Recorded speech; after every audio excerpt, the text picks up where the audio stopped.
years ago, I had a lot to do with Fortran. My advisor, they referred to him as Dr. Fortran, Ooh. and he Sounds like an evil villain. I interned for John Backus. Oh wow, That's cool. that is cool. And so I have a real soft spot for Fortran. And the thing that makes Fortran fast is it's like one tiny little thing, and it's usually true in programs. And that has to do with when you would say pass a pair of slices to a function. Fortran says you can pretend they overlap. If they overlap, it's not Fortran.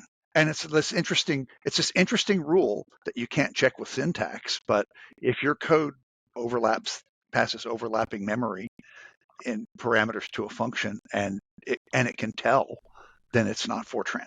That's a convenient way of dealing with all the bug reports. They say, oh, my code can tell that you did this.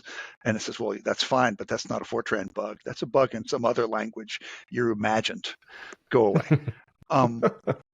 But what this does is it lets you do vectorization just willy-nilly, all sorts of vectorization transformations and parallelization transformations and reordering. And this is sort of like the key to why Fortran is so fast. And so part of me says that it would be there's like these Shaggy Dog stories of and it gets back to stacks actually, like the pain of interlanguage calls and translating data between this language and that language, and it's never fun and it's always annoying.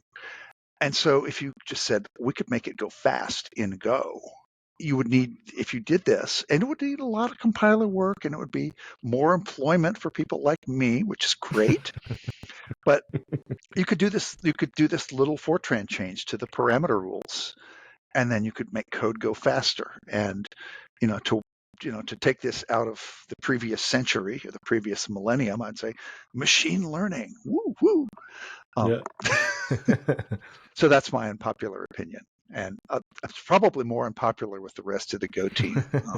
Yeah, they probably understand it.